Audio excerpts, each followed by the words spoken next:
Hello, everyone. It's me and Brandon is joining me to go over a 2024 vinyl jazz tag. I came up with 10 prompts. I thought that was a respectable number, not to give too many people things to hurt their brain about. And I'll show, I have some couple examples of each. If you look in the description of this video, I've listed all 10 prompts.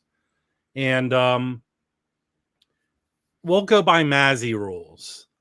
So Mazzy rules are, if you've ever watched Mazzy do a vinyl tag, he'll go a little, take the suggestion, the prompt, and maybe do his own thing with it. So these are not hard rules.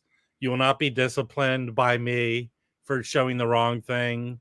If on some of the prompts you don't have something is specific in your collection, do what you can.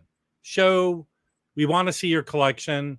We want to see you do your best final jazz tag. And I'm a big proponent of doing these vinyl tags because it helps your channel. I think people want to see these tags. They like them. I'm bigger on the vinyl jazz, on the tags than maybe doing a contest and having people join the contest. So it's a great way for people to watch your videos. I think that was my experience doing them. So you can let me know in the comments below. We seem to have a lot of people here. Hello, everyone. I wanted to do a live stream instead of just doing a pre-recorded video. Ooh, we got more people joining us. There we go. We got Mike Notes and Tones joining us. Hey, what's up, fellas? Mike, did you hurt? I know you didn't hurt your brain putting a stack of records together, right? Not really, no. Yes, I want to wish everyone to Happy New Year. 2 days into the year, and it couldn't be any better. It's only going to get worse. But I think we got enough people here. If we have other people join us, we'll let them show the records, and I'll share screen. I'll go over the list. I'll go down through the list, and then we can each start showing records on there. Okay, so here's the list as I have it. The first prompt is show a jazz album that you received as VCLT. If your VCLT is the Vinyl Community Love Train, that's what it stands for. If someone else in the vinyl community sent you a record as a gift, but maybe you didn't get one. But I'm sure being around the holidays, maybe you got a record as a gift from someone. You can show that. The next one is show a jazz album that you have in both stereo and mono. That's something I've got into collecting in my collection. I find in my experience, they're two different listening experiences. So I kind of like it. Again, if you don't have an album in both stereo and mono, improvise. Do something. Maybe show a stereo album and a mono album, maybe by the same artist. Again, I am not going to yell at you for breaking the prompts. All right, number 3. Show a jazz album that you have an OG of and a reissue. I think this is more likely than the previous one. But again, if you don't have an OG, maybe you have 2 different pressings of the same album. You could do that, but improvise. Do your best. Number 4, show a jazz album by an artist not known for being a jazz performer.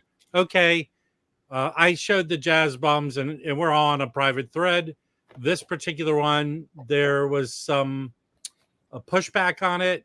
I have one that I will show, but again, improvise. If you think there's a rock artist who kind of went into fusion or a jazz artist who went into rock, do what you can, improvise.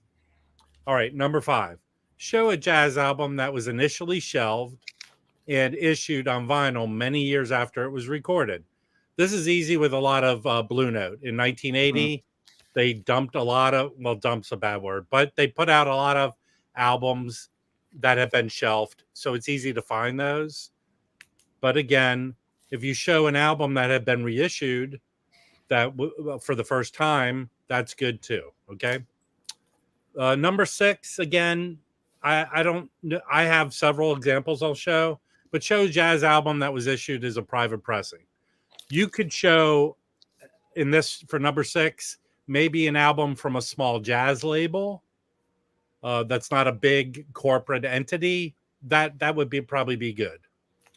Number 7, show a jazz album that's an excellent introduction to free jazz, avant-garde, or spiritual jazz. Again, you could show something that is maybe different that you have in your collection.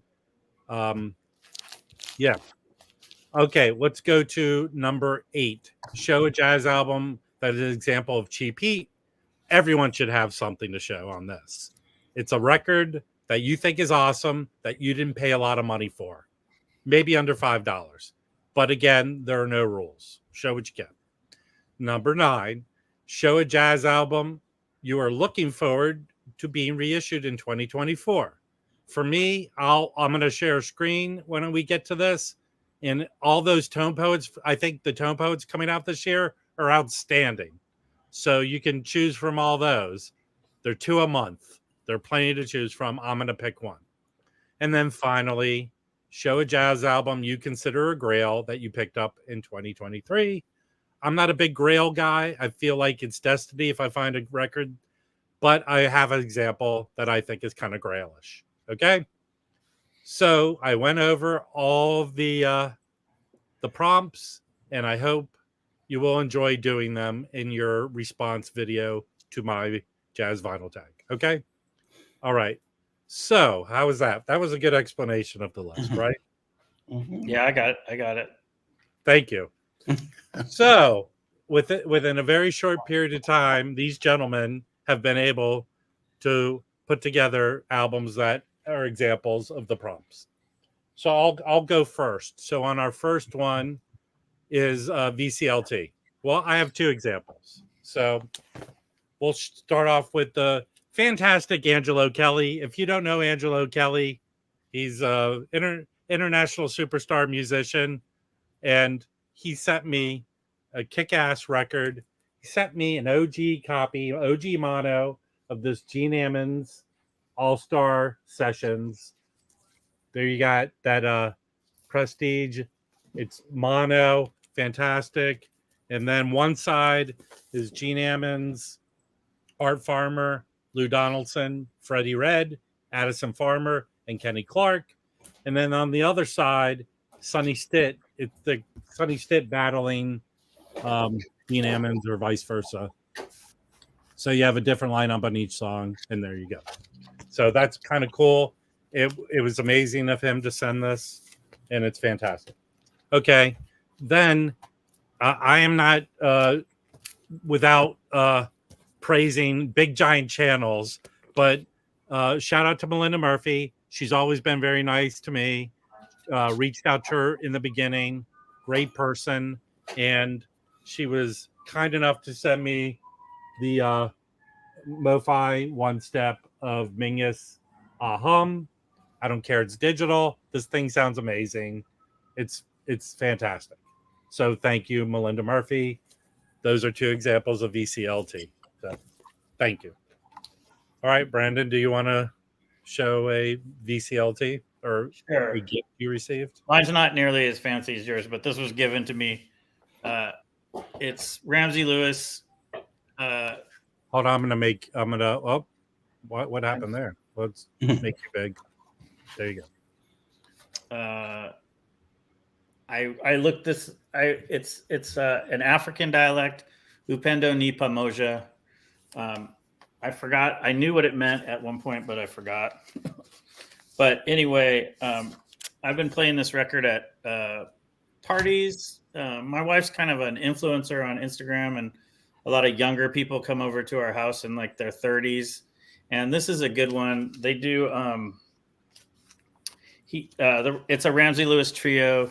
Ramsey's playing Rhodes on this one, and they do the coolest cover of War Slipping into Darkness.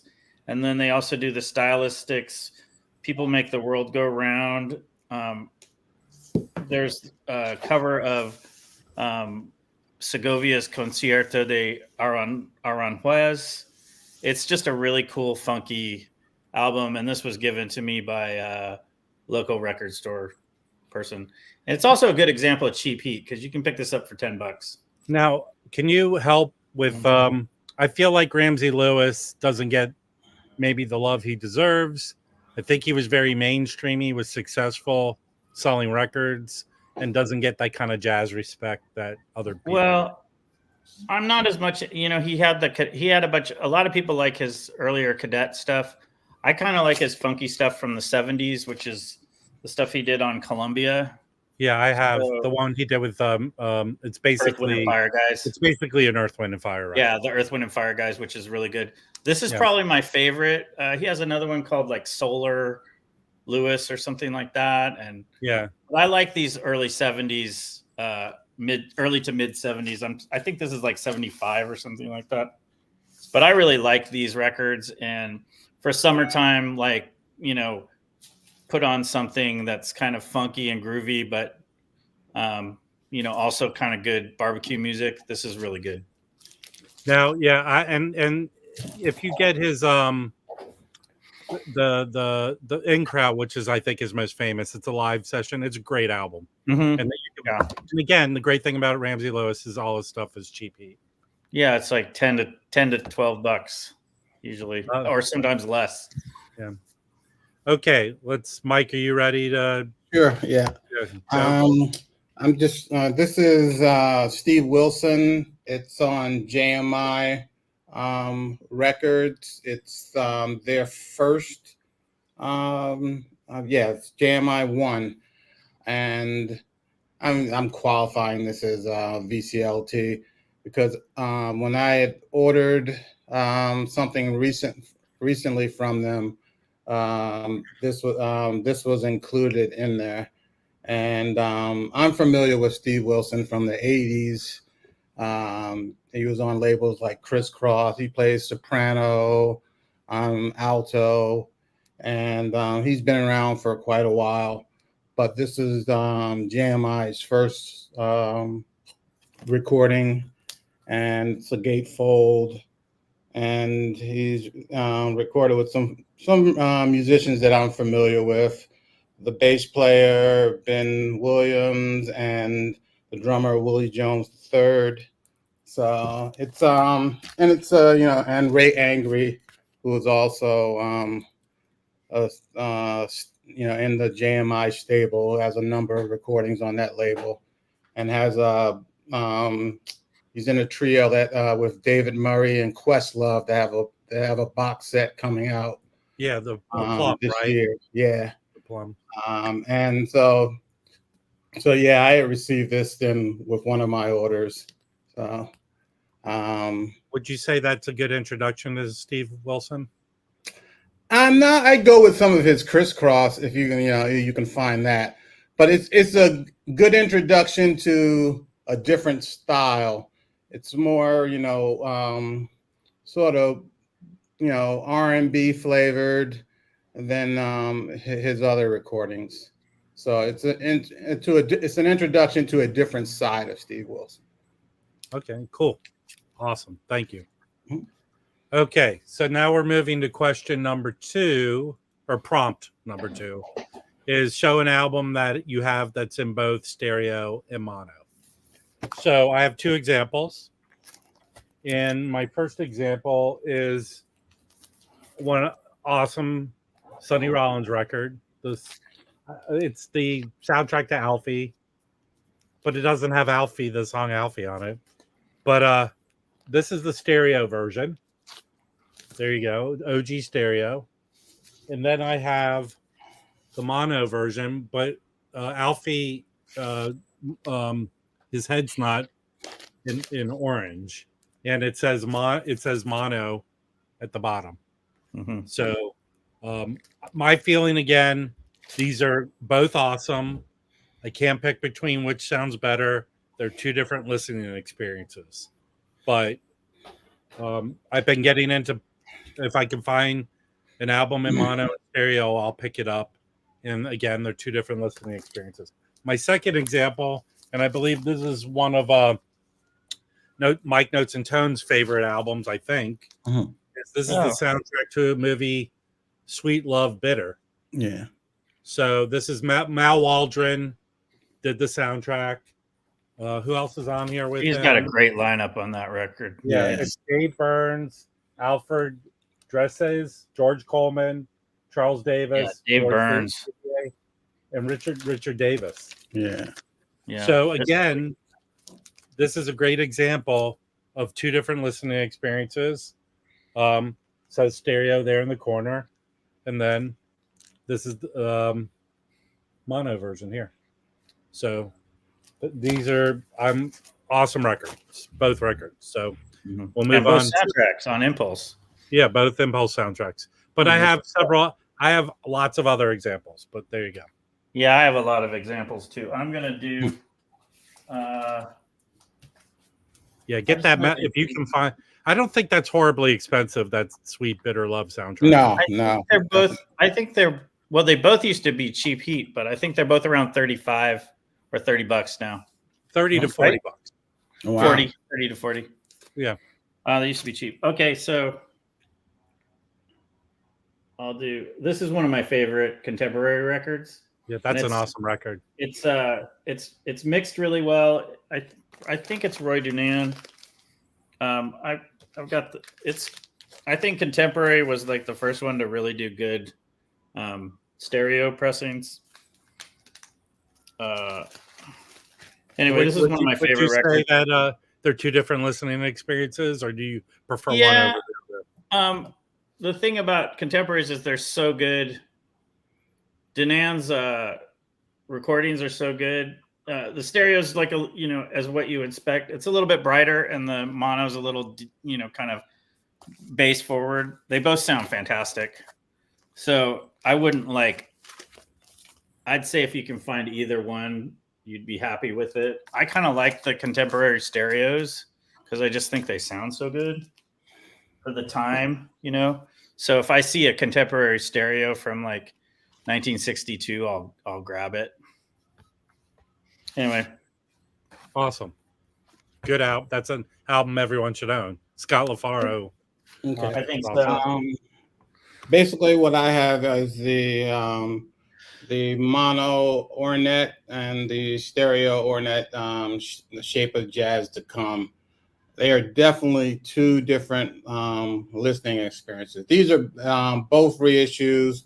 The mono is the Vinyl Me Please, and the stereo is the ORG, the 45 RPM reissue.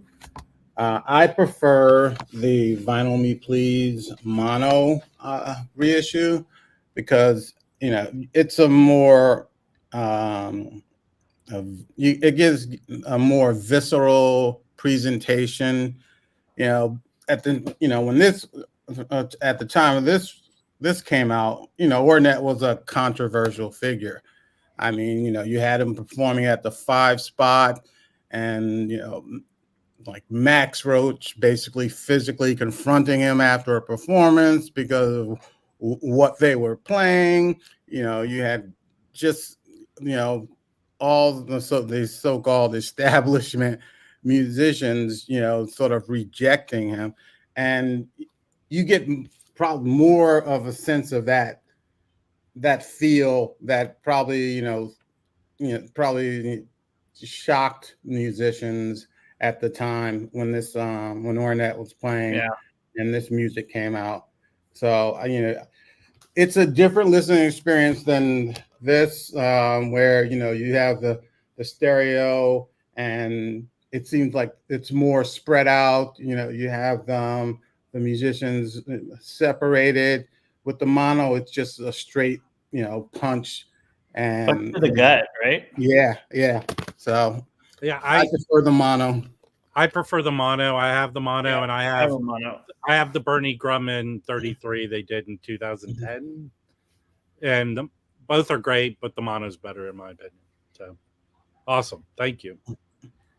Okay, we're going to the third prompt. Show a jazz album that you have an OG and a reissue of. Well, that's not that hard for me because I have several. But Blue Note's easy to do.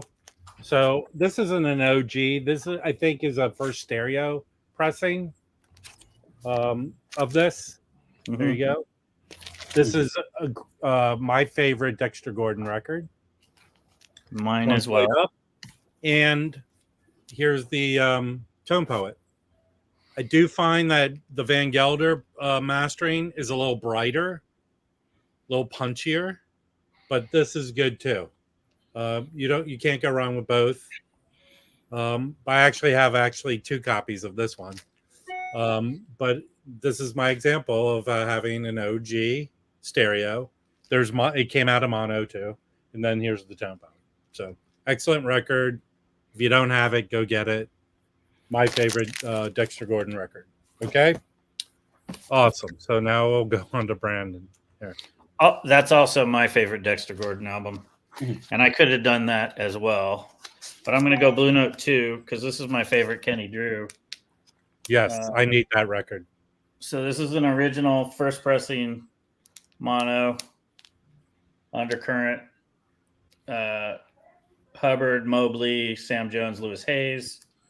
And then this is a Music Matters stereo reissue. So one of those few Blue Notes that I had to have an original and a Music Matters. The Music Matters is stereo, right? Yes, the Music Matters. So this also hits the other one, mono and stereo. Yep. Which is nice too. Plus you get the extra photography from the stereo. But it's nice to have a mono and a stereo of this record. And again, if you had to pick one over the other? Oh, it's tough because, if it was just like a trio record, I tend to go I'd be like, oh, I like the stereo better. But when you have like some pretty good heavy horns, I tend to like mono pressings more just because they're a little more powerful. So I don't know if I could pick one on that one. Okay. There's more clarity. There's a little more clarity on the Music Matters. Got rid of a little bit of whatever room noise or whatever, but they both sound fantastic. So I don't know if I'd pick one over the other. Well, I thought we all made you jealous, Angelo. So you made Angelo jealous. Okay, we'll go on to Mike. There you go. I did not go with Blue Note. I went to Prestige, and I picked a musician that actually have a lot of his recordings, but this was the first one I picked up.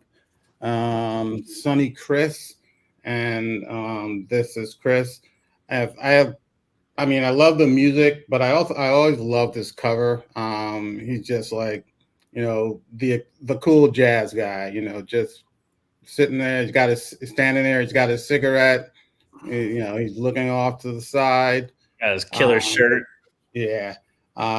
This is, I have an OG mono, and I have the OJC 1990 reissue. And this is a killer lineup on this also. It's Sonny Chris, Walter Davis on piano, Paul Chambers on drums, and Alan Dawson on drums, Paul Chambers on bass.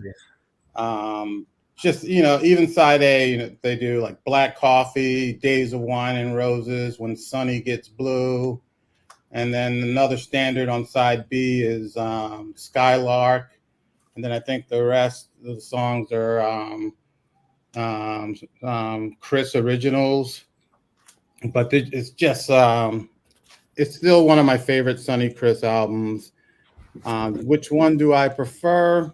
I'm going to go with the OG mono, but the OJC is also excellent.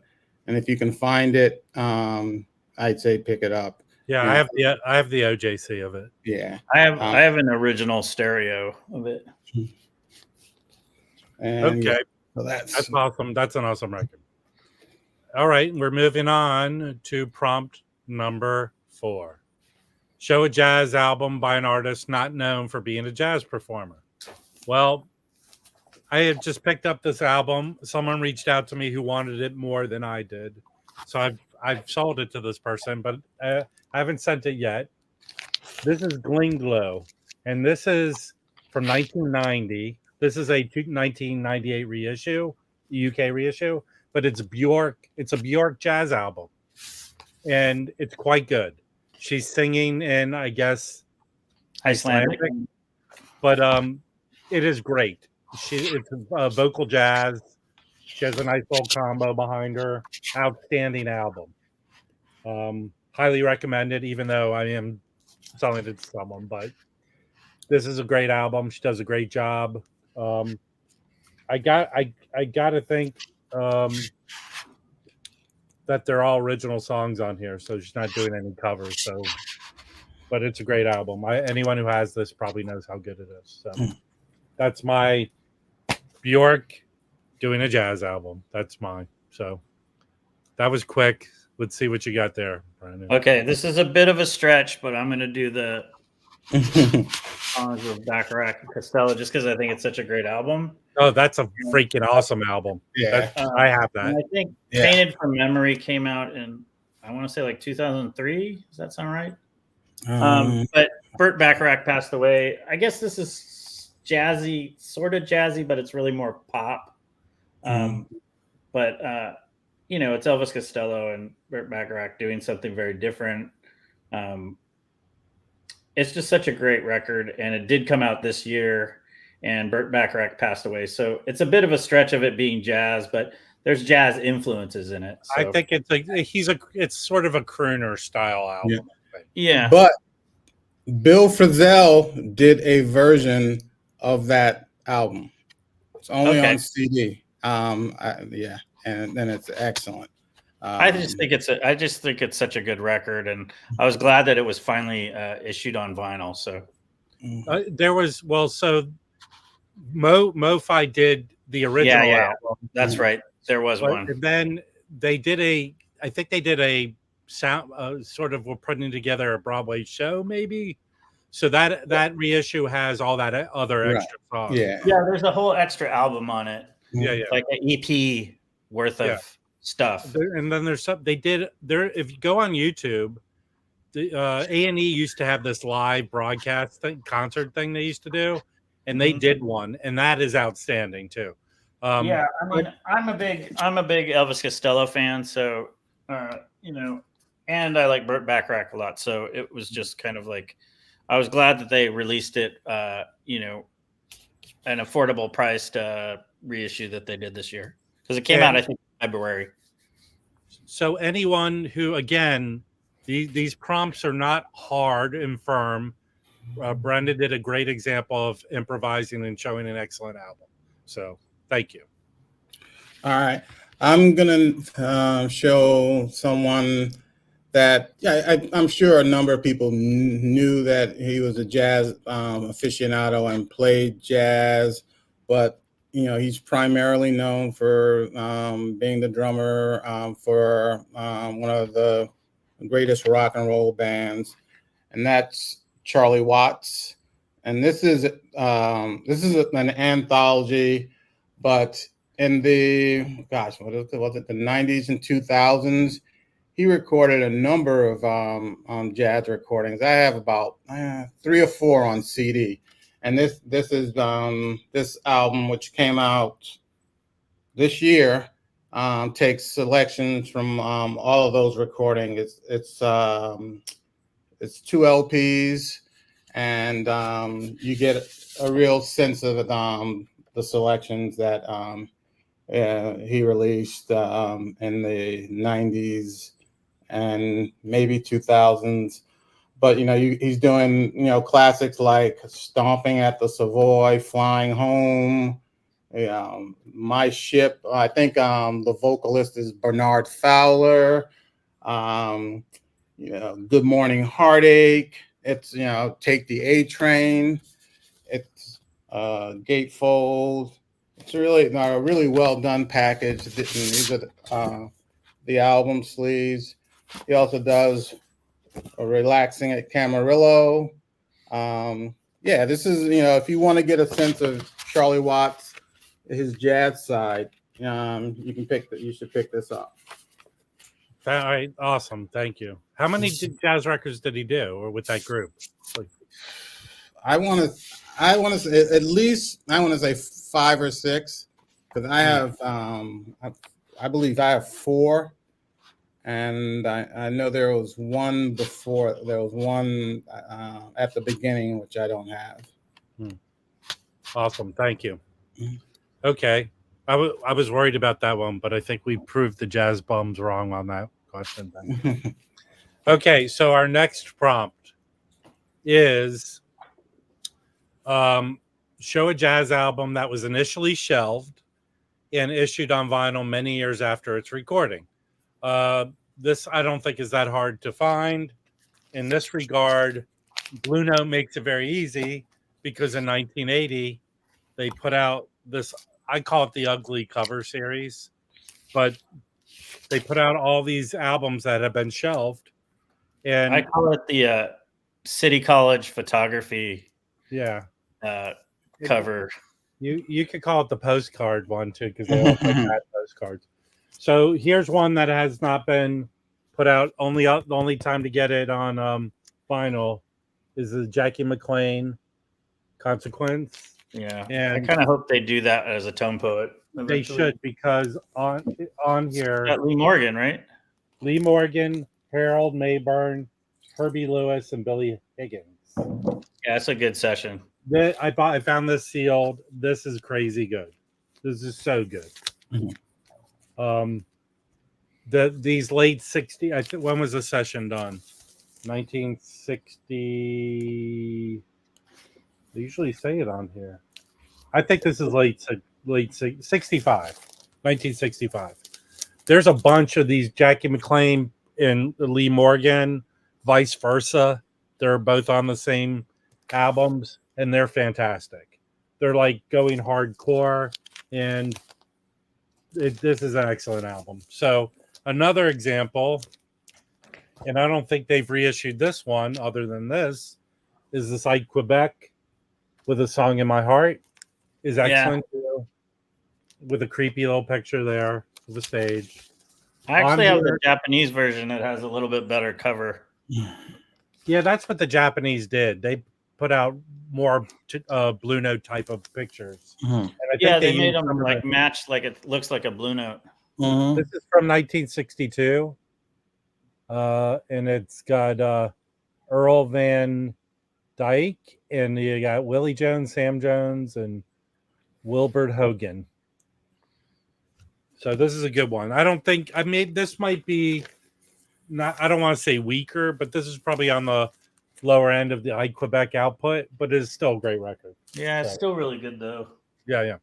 So those are 2 examples of records that were shelved and reissued later. All right, Brandon, what would you like to show? Well, I'm doing and this is quite possibly, one of my favorite Bobby Hutcherson records, period. Mm-hmm. This is the Japanese version. I also have the Tone Poet that came out, I think 3 years ago or 2 years ago. Yeah, and it's one of the best Tone Poets. I think it's tough because Bobby Hutcherson was one of the first jazz musicians I saw when I was in high school. So I kind of always have had a fandom for him, I guess is what you say. So this one's up there with Dialogue and Happenings on Blue Note. I love this record so much, especially the Blue Note, the Blow Up theme that Herbie Hancock's, the version of the Blow Up theme with vibes to me is just amazing. And the other song, Subtle Neptune on side 2. This record to me is like way up there. Maybe, like definitely top 50 jazz for me. So, and this was never released as an LT. They did the King, Japan, and then eventually got a Tone Poet a couple years ago. And originally Have you listened to both? What does one sound better than the other? I think the Tone Poet actually sounds better. But I still like having this because I had this for years before I got the Tone Poet. But I think the Tone Poet sounds better. So, and it's available now, so everyone can go get it. Yeah, go buy it. And I think that the Japanese is like The Japanese version is sort of expensive. I think it's like $150 now. So Yeah. I would just go get the Tone Poet. You get the extra photos and stuff. Wait, I Angelo just Kelly. showed that one because it's different. Angelo Kelly says it's like 200 and 300 pounds, man. Oh, well, there you go. I think when I Thanks got for it, it was picking up like the 60. Jazz Bum Mike Slack, Angelo. Thank you. All right, Mike, what's your choice? This is something you're familiar with, Rob. Yes. So this is if you're familiar with the Max Roach album, the legendary Hassan, that was on Atlantic. That was the only, I believe, only recording released in Hassan's lifetime. He did, after he did that was released. He did a little jail time, and then Atlantic just decided not to release his subsequent recording. He's a Philadelphia guy. He was a Philadelphia guy, and he's the saxophone player on here is Odin Pope, who is also another Philadelphia guy. He's a Philadelphia legend, and Hassan had played with Max Roach on his first and only release during his lifetime, and Odin Pope went on to play with Max Roach for a number of years. So there's that connection, and Art Davis on bass. This is I think his style is a mixture of like Monk, Elmo, Hope, and a little Bud Powell, all thrown in there. But it's uniquely, Hassan. And this is, I think, this is something. This music was like rumored for years. The tapes were supposedly lost in a fire. Yeah. And I believe someone maybe found an acetate or something like that. And subsequently, there have been a number of releases of his music. I believe mostly solo recordings, but yeah, this is something. Only one recording was released in his lifetime, and that's the recording with Max Roach trio, the legendary Hassan. Yeah, so that's put out by my buddy's record label, Omnivore Recordings, and weirdly enough, they put out they put out a box set, and they just put out another double album. Those are more archival. I think the box set was found at Rutgers, or not Rutgers. Maybe what's the other school in New Jersey? State. Montclair State. It was found at Montclair State. So, in the new one, he's playing with. I have it down here. I don't want to take away from this thing, but go to Omnivore Recordings. You can see all the stuff they put out from Hassan, and I think that they didn't even have the tapes for that. They found the original acetate. Yeah, they used that, and it sounds great. Sounds really good. Yeah, and the recordings after this, the solo recordings, musicians around New York had like tapes of them for years. Jason Moran talks about like when he was at Manhattan School of Music, he had a tape of his solo work, and he was listening to it as a student. So he was known, even outside of that one release during his lifetime. Well, that with regards to those recordings, I think there were two college students discovered him to Philadelphia, and they would go visit him and record him playing. That's how those recordings happen. So awesome. Thank you. That's a great album. Everyone, it's still available. Go get it. Have a good time. All right. So our next prompt is number 6. Show a jazz album that was issued as a private press. Or private pressing. So this is open. You can interpret it as a small label. As I said at the beginning of this video, I have 3 examples here. Okay. The first example is this album called Jazz is a 4-Letter Word. This was put out J&J Records. I believe the guy, it's a father and his sons. These guys. And Shelly Mann's on here too. Look at him, Leroy Vinegar and Monty Budwig. And I think they were the father was a high school music teacher. And maybe he taught people. Here they are, the Ronaldo. And it's not the best record, but it's pretty cool. I think they probably put this out themselves. And this is cheap heat. Very cheap. Okay. The next one is, I think this label was a little bigger. Does anyone have anything on the Los Angeles record label? Uh-uh. And this is Benny Powell. You betcha, BP. I guess that was his catchphrase. And it features Betsy. I don't know, however you say that. And I think he's more like a party-ish kind of soul, funk, jazz. Frank Morgan's on here.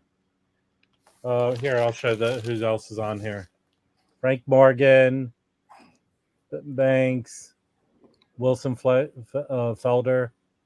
So, and this again, like, is a little more on the funky side.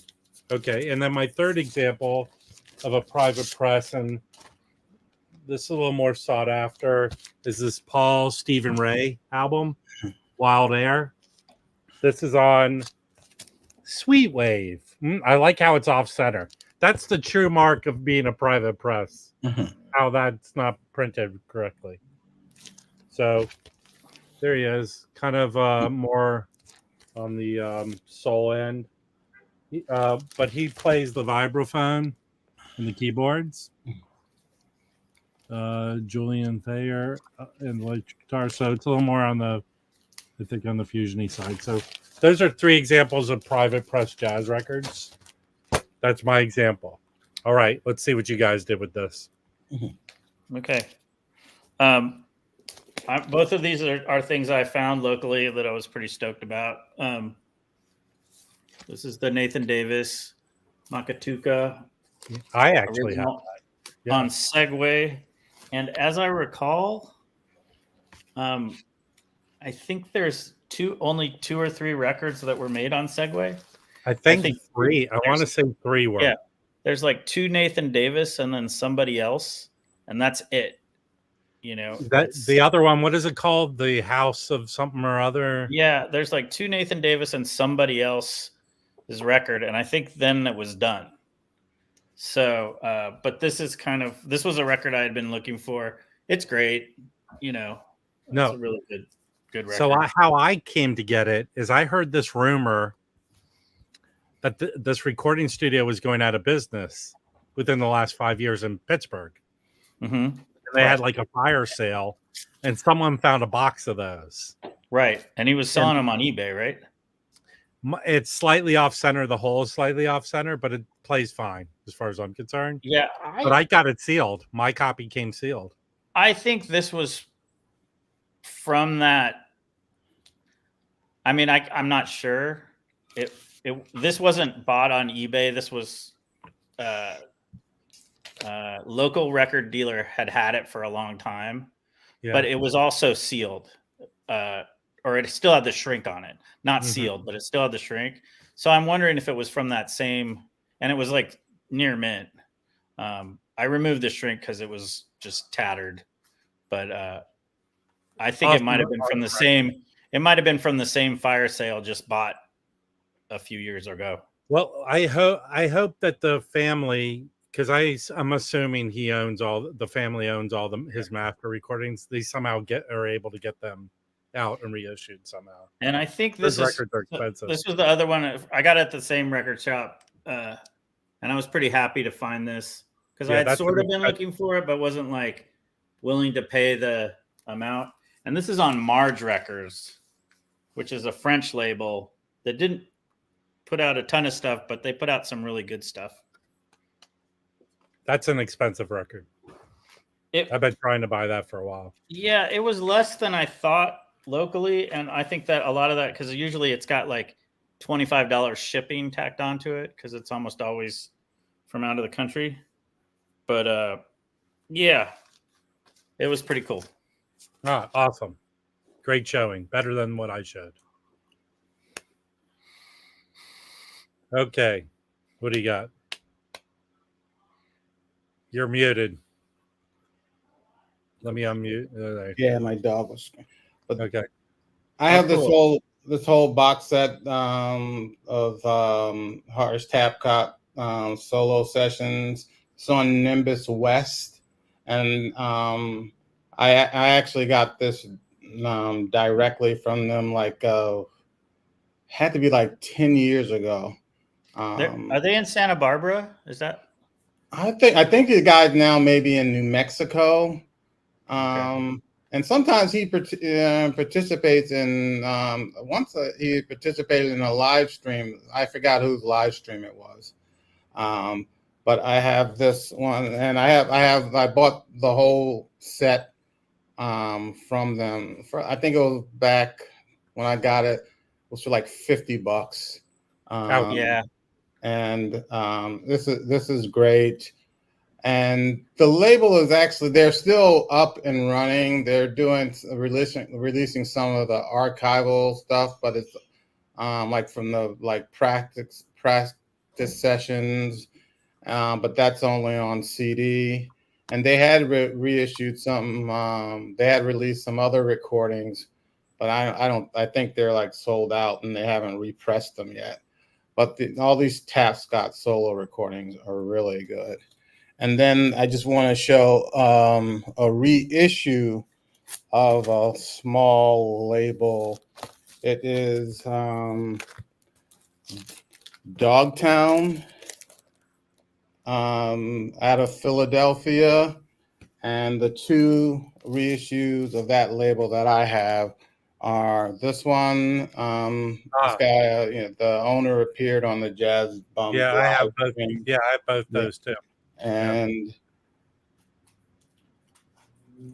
this is with Khan Jamal, Monette Sutter, and Bayard Lancaster, and a number of other like Philadelphia musicians. And there's another Khan Jamal that was done on Dogtown also. But these are both reissues of the recordings that were originally done on Dogtown. Awesome. Mm-hmm. I have the one you showed, and then he had another one, but he never got covers printed. Yeah. And he sold me one of those. So Mm-hmm. Awesome. Great. We're going through this very well. If we had 3 jazz bums, it would take forever. Okay. The next one, number 7. Show a jazz album that's an excellent introduction to free jazz, avant-garde, or spiritual jazz. So I've given people 3 choices to show. I will show free jazz. So both of these are available albums, and this is from the, I don't know if he's the godfather of French free jazz, but it's Francois Tosquet. I hope I'm saying that right. This album, Free Jazz, is readily available. Bottle Me Please has a color variant of it. If you want to overpay, I picked this up for $5. But this is the one I think that you can currently get. And this is not over the top free jazz. It's really very listenable. It's not the blaring, screaming stuff. I feel like there's a nice, like the drumming and the bass behind everything going on is good. It's fantastic. I recommend this is a good introduction to it. I also have another one of his albums with Barney Weiland on it. This is a little more heavier or intense, but it's still a good album too. And both of these albums are available in the reissues. But pick up this one; it's good. Yeah, if Economy is selling it, it can't be that horrible. So, those are my free. Those are free jazzy. So let's see what Brendan wants to show. Okay, I have 2, and both are recent pickups. One is a recent pickup that I knew really well, but this is Pharoah Sanders. Yes. This would be like the spiritual. Sumun, Bookman, Umyun. I hope I'm not butchering it. Deaf, Dumb, Blind. I think this album kind of surprised me because I didn't. I have a lot of Pharoah Sanders Impulse, but I never had this one. And this is Pharoah Sanders, Woody Shaw, Gary Bartz, Lonnie Liston Smith on piano and thumb harps, and Cecil McBee on bass, and Clifford Jarvis. And we've got a couple percussionists, Nathaniel Bettis and Anthony Sales. Anyway, I think this is a great. I would have, if I were to pick a Pharoah Sanders for someone, I'd probably pick like Tawheed or Karma. But I'd say this one now is kind of like, I think it's really easy for anybody to get into this, and it's beautiful. Yeah. And just like, it's just hard. I mean, the musicianship is just phenomenal. I have the Superior Viaduct reissue of it, which is quite good. I didn't jump on the Vinyl Me Please just reissued it. I didn't get that. I guess Karma could be a good introduction for Pharoah Sanders, but I think that one's better. Thumby is better than Karma, I think, to get people into it. And then the other one is I recently got this. I think this would be a good one if you're a little bit more into the avant, I guess. You still have the reissue of that too, right? I still have the reissue too. I'll trade you or buy that from you. Yeah, just trade me something. The other records I all sold, but I still have the reissue of this. So Mutima is. I recently picked this up, and let's look at the Jimmy Hops, Tex Allen, George Adams on tenor, Cecil McBee. Anyway, I think this would be a great introduction too, and especially if you can find the Pure Pleasure, which those are like in the 40 to 50 range these days. But this is an original, and I was pretty happy to pick this up. I didn't show this, and I just found it in my pile, but I need to clean this. But this isn't a good introduction. The Braxton. Yeah, that's just him playing sax. But is that just solo sax? Isn't that solo sax? It's a double album of solo sax. So I have to take a shower, have towels all around, my neighbors for this record here. All right, let's mic go. I'm honking sax. I decided to go sort of with a recent release as my introduction into, I guess you'd say, spiritual jazz, and it's Natural Information Society, Since Time is Gravity. And Natural Information Society, I guess you could say they're a Chicago-based group led by Joshua Abrams, who's known as a bassist, but in this configuration, he plays a North African instrument called the gimbri. And the Natural Information Society is, like I said, they have a bunch of core musicians, but then they have musicians that come in and out on the recordings. And for this release of Since Time is Gravity, they have the Chicago legend tenor player Ari Brown, and I by adding him, it's just they really add sort of a real like blues sort of down home element to what they normally do, and that's what makes this album so enjoyable. A lot of people have picked this as one of their best releases for 2023, and it's one of mine. It gets better upon each listen, and like I believe a large part of that is because they have Ari Brown on here.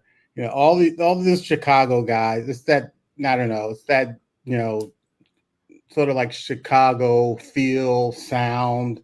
They're really deep into that blues sensibility. Whether whether they're straight ahead guys, whether they're avant-garde guys, all those Chicago guys, to me, the ones, the big players, they have that quality, and that's what I think Ari Brown really makes this work.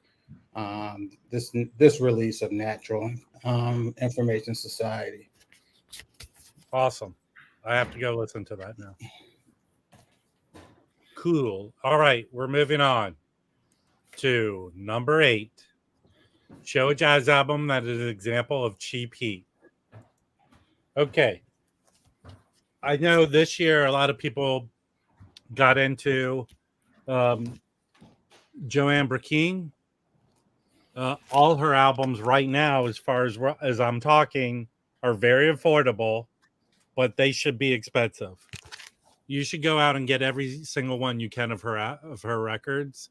Ancient Destiny, I think, is one you should get now while you can, because it came out on Tappan Zee, which was Bob James' label on Columbia.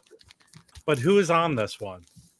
Well, it's her, Eddie Gomez, and Jack DeJohnette, who she played a lot with, and Joe Henderson. This is a killer record. If one record I recommend that you should run out and try and get, it's this one. This is a killer record. Cheap heat, definitely under $15, but I see it under $10. Mm-hmm. So run out and get this. You will not be disappointed.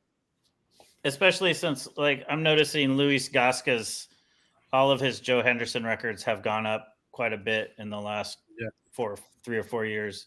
So I would go pick that up. I think people don't realize he's on here because it's not other than reading the listing of who's playing. So maybe this has gone under the radar because all Joe Henderson records have gone up. Yeah, get they all one. have. Yeah. So that's my recommendation for cheap heat. Okay. Well, I've got 3. And I'm going to do this. This is that Joe Henderson, Joanne Brackeen is awesome. It's my second favorite, but this is my favorite. And this is a trio record with Cecil McBee and Billy Hart. I think this is her. They just reissued that too. Oh, they did? Okay. Yeah. Are they reissuing a bunch of Choice stuff? Is that what's going on? Yeah. Because Candid owns it. So that same as the Jimmy Dufresne is Candid. I learned about Joanne Brackeen from Jazz Bums, probably from Mike Notes and Tones, probably. It's me. I'm the one who showed you. Okay, from Rob. Yeah. This year, probably at the beginning of this year or beginning of 2023. I mean, and fortunately, she was she was readily available for $5 to $10 easily. So this one was this is my favorite. So there's cheap heat. I think I paid $5 for that record. Yeah, it's not expensive. Unless you get this is another record this is a record I give to people often. It's not $5 anymore. It's more in the 10 to 15 now, maybe more like 15. This is on Perception. So I think you guys know I like Dizzy Gillespie's stuff with Mike Longo. Mike Longo plays with James Moody on this, and it has a really kind of somber feel. Freddie Waits is on drums, and Sam Jones on bass. So it's a good band, so you got Moody's on sax and flute on this, and it's really good. And you can still get that pretty cheap. And then this is the one I still think I'm amazed that this album is so cheap. I'm guessing it's the cover that everyone freaks out at the cover, but you can still get this record for $20.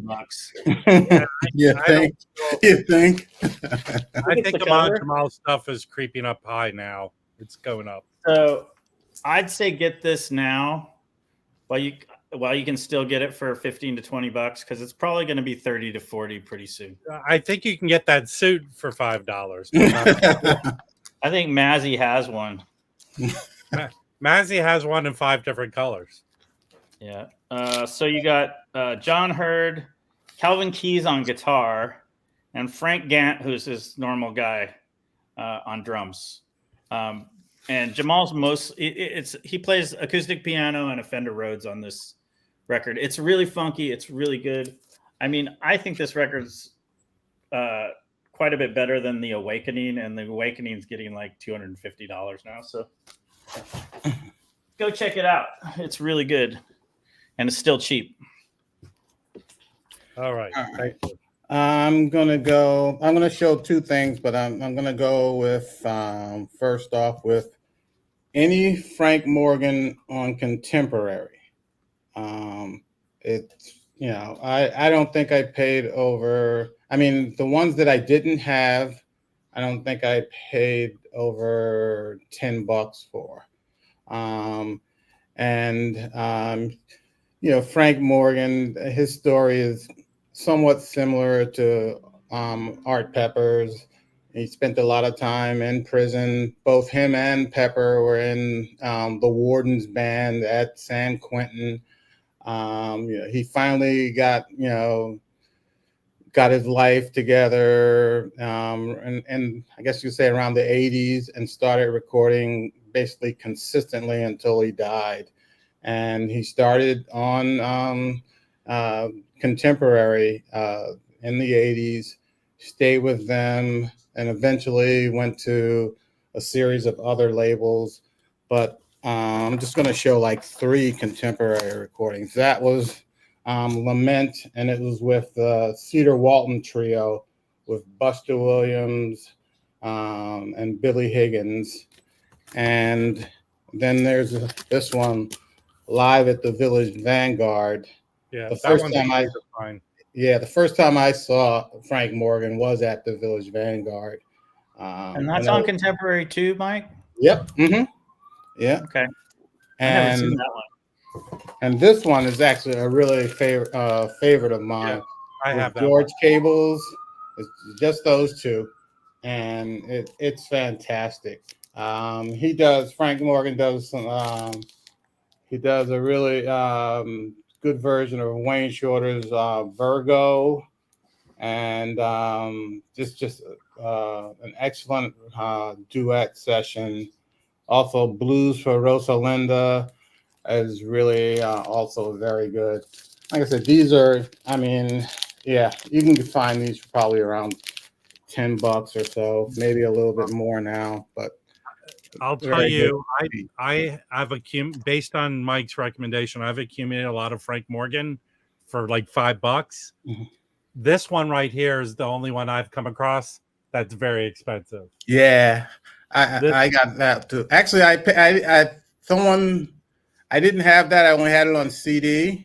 Yeah, and then someone reached out to me through Instagram because they had saw me speaking about Frank Morgan on the Jazz Bums, and said, there's a real cheap version of the that's out available right now, and I picked up mine for under 20 easily.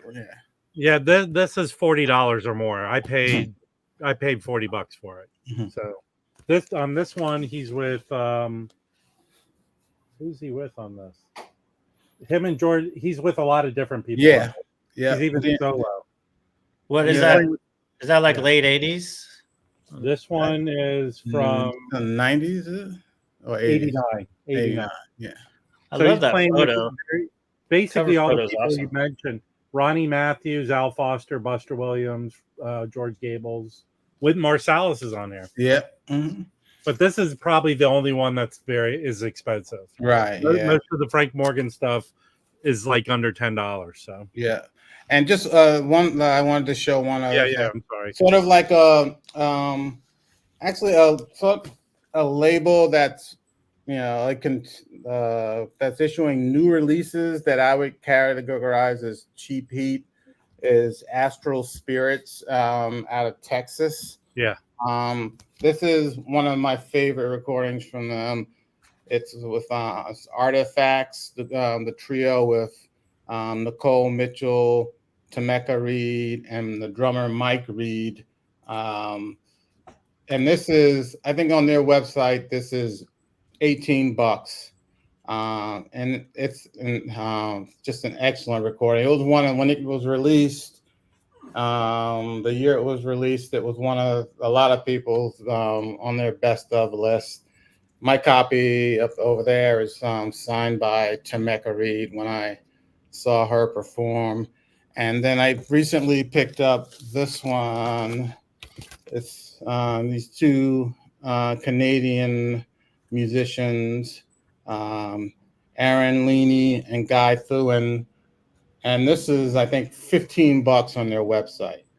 And like I said, this was recorded and in 2021, released in 2022.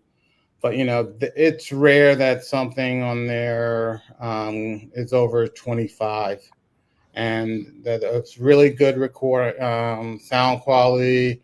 I don't recall ever getting anything like warped or damaged or anything like that, or noisy vinyl. And so just in terms of new releases, I would qualify this is cheap. But that label is kind of more free jazzy, right? Yeah, and yes and no, because this, I guess some people might think this is spiritual free. I don't think this is just damn good. This is just damn good. It defies categorization. And this is just a duo. I mean, it's I don't think it goes too far in what people would term in the free realm. It's just two guys doing it, playing together. They're keeping rhythm and time. They're just concept of whatever rhythm and time is. Maybe a little more they're a little more flexible with it. They're pushing it, but it's not something where you'd go, oh my God, that's so out or anything like that. Or don't be afraid of the avant-garde. That's all I'm gonna say. Uh-oh. Everybody, we're clearing out the Frank Morgans. Uh-oh. Okay, awesome. Thank you. I have a Roscoe Mitchell on Astro Spirit, so I got to get some more stuff on there. All right. Yeah, I have that one too. Yeah. So now we're in the home stretch. We got 2 more to go. We're at number 9. So show a jazz album you're looking forward to being reissued in 2024.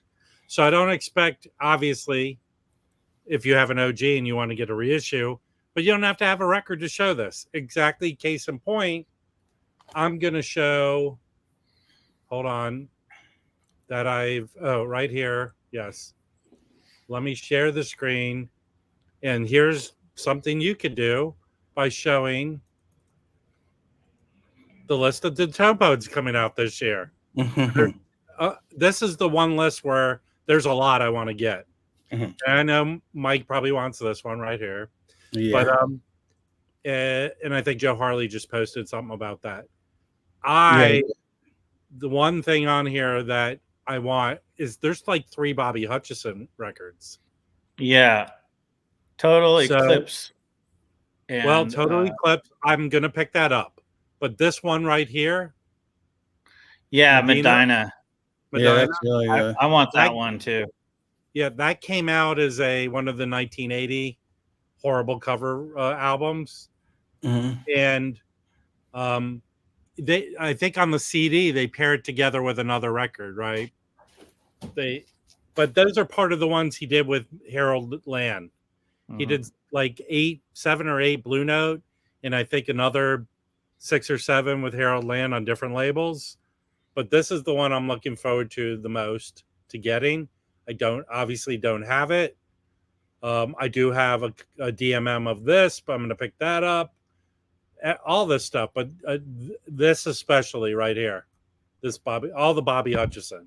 So the fact that they're dropping 3 Bobby Hutcherson records, awesome. So that, to me, this is a great list of records. And if you want to show something, that's my suggestion in how to show it. You could hold your phone up and hold a picture, or you could just say which album you were looking forward. And there you go. You're new to me here, Little Wayne B or L Wayne B. But those are the two albums they put together. I think I've streamed Spiral. It has some weird singing on it, but I could be wrong. Might be another album. No, you're thinking of a different. You're thinking of I a am. different one.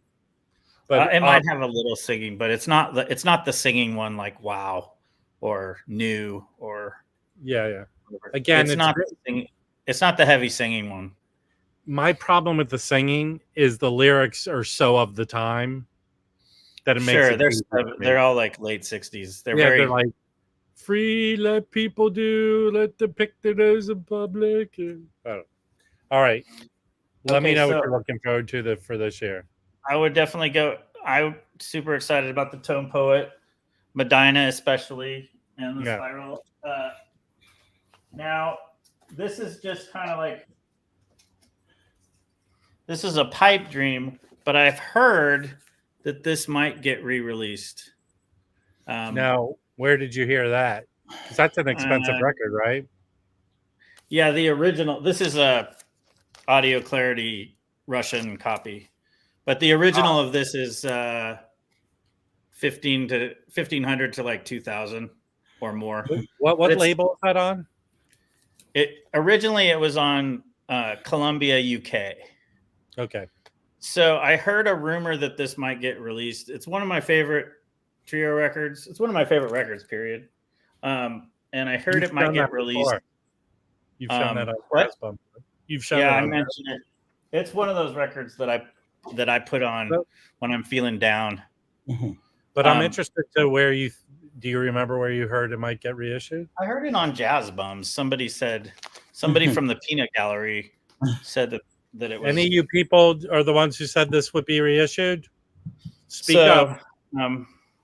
It's Mike Taylor piano, Jack Bruce on bass, and John Hisseman on drums. So Jack Bruce is why Mike Taylor was actually got a record contract, because he was just kind of this. He was known in clubs, but he wasn't really known. And he was a young guy, but he had a pretty tragic life. He drank himself to death pretty young, like 30. I think he passed away at 35. But he only made 2 albums, this and Pendulum, and they're both on Columbia. So I'm just hoping that is released this year. And I'm thinking that Jasmine has been doing Columbia UK reissues, so I'm hoping that they do it, but I have no proof, just a hope. So 2 things. You could have shown that record as your artists who are not known for jazz, like Jack Bruce, right? Well, but it's really Mike Taylor's music. He's just playing bass. I know. And then this is a jazz stream, Angelo Kelly, not a rock one. Okay? Thank you. All right. Let's go to Mike. Yeah, I'm definitely looking forward to that with Joe Lovano, which I do have it on CD. So I'm looking forward to that. I was sort of hoping that they would do this Joe Lovano from the Soul.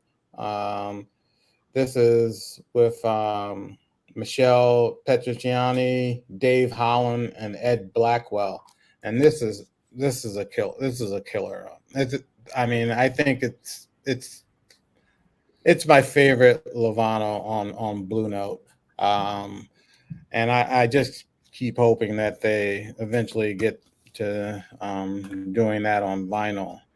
But what I'm hoping gets released is the Crisscross label has started releasing some of their stuff from the 90s and 2000s, and they do it, and there's really no notification of them. I mean, the stuff they do, like the Chet Baker stuff through Elemental, you find out about, but the stuff they're doing now, stuff on their own.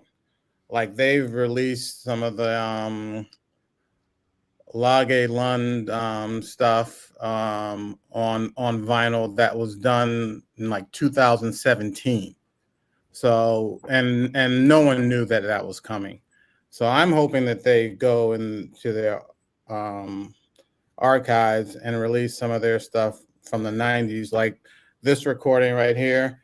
This is called Me and Mr. Jones. with Javon Jackson, Elvin Jones, Christian McBride, and James Williams on piano.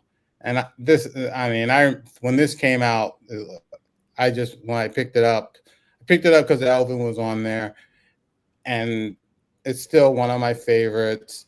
There used to be this club in New York called Bradley's, and I saw Javon Jackson there back in '92. And he signed it for me. So I'm hoping, some of the crisscross stuff from the '90s and the 2000s, they do reissue, and like they don't put out a schedule because nobody saw the Lund reissue being released. It just appeared with a recording that they had released in 2022 by guitarist Mike Moreno.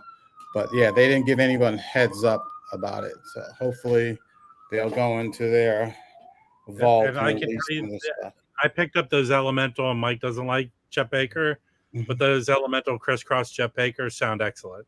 Mm-hmm. So didn't George Coleman do a couple records on crisscross? No, that's Timeless. That's on Timeless. Yeah. Great. Okay. You picked up, Mike, a Warren Marsh recently. Yeah, I picked up 2 Warren Marshes on crisscross. Those are from the early 90s when they were actually doing vinyl. And I mean, probably 1990, 91, they just stopped vinyl until just recently, besides the stuff that the Elemental was doing.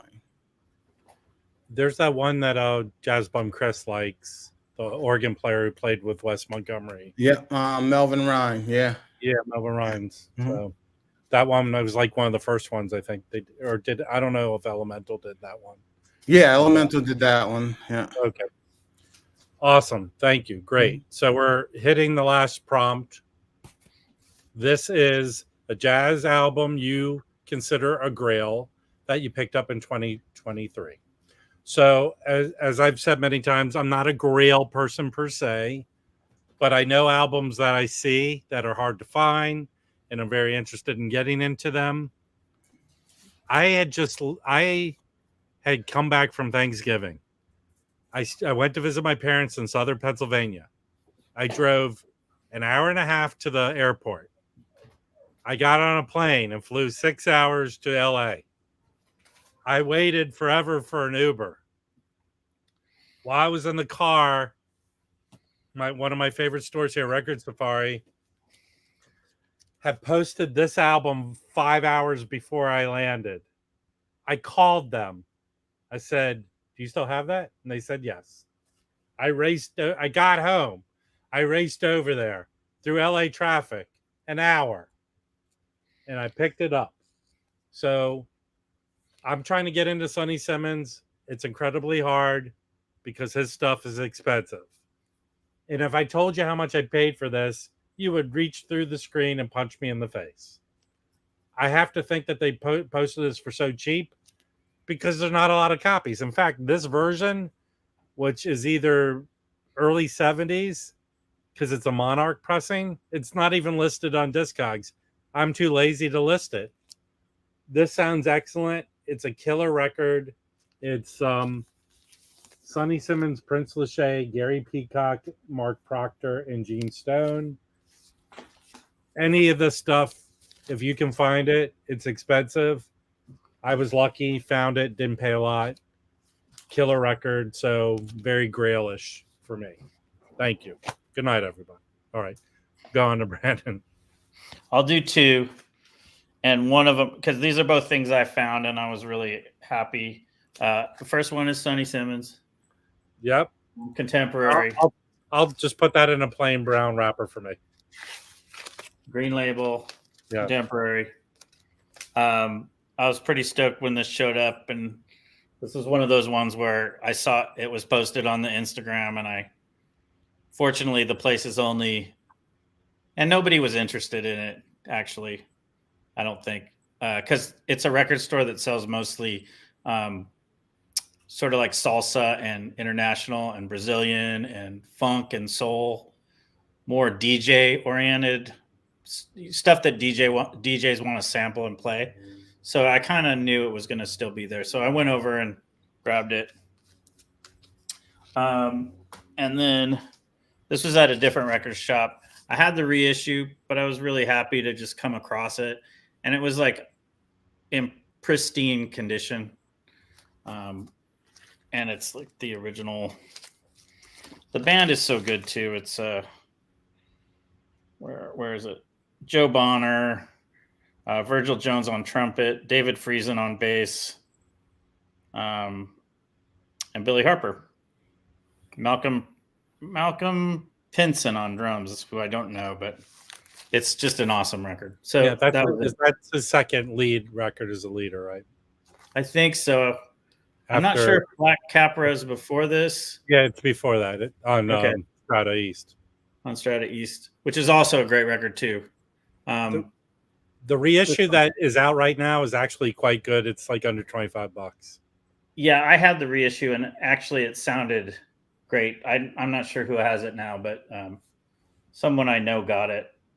A friend got it. So, 2 excellent records. All right, Mike, unmute yourself. You're talking to yourself right now. This is sort of anticlimactic because I can't recall. I don't think in terms of like grails or anything. So yeah, I can't. Neither do I. I just can't recall anything I picked up that I just don't think like this is a grail. Out of the 200 plus things I bought this year, I just I couldn't recall something that I would go, it's a grail. But how about showing a record that you think other people think is a grail, and rubbing it in their faces? That was my whole point of showing that record. Oh God, that's hard for me. It's just hard for me. It's really hard for me. I don't think I could do it like off the top of my head. Like Mark Glassman does it on a daily basis in the Jazz Bum Discord. Yeah, I picked 2 things that like when I saw them at the record shop, I was like, oh man, I want it. Mm-hmm. That was kind of like how I looked at it. Not necessarily grails, but just I got to have that. Well, how about the reverse grail? Because sometime a year or 2 ago, I knew who Sonny Simmons was, and I saw that album in a store for $70. And I'm like kicking myself, why didn't I pick that up? So as a hardcore Jewish person, I'm all about beating myself up about stuff I didn't do. Mm-hmm. So I'll call that the reverse grail. Mm-hmm. That you're kicking yourself for not buying a record you saw. Yeah. Buy now, cry now. Yes, I'm about crying.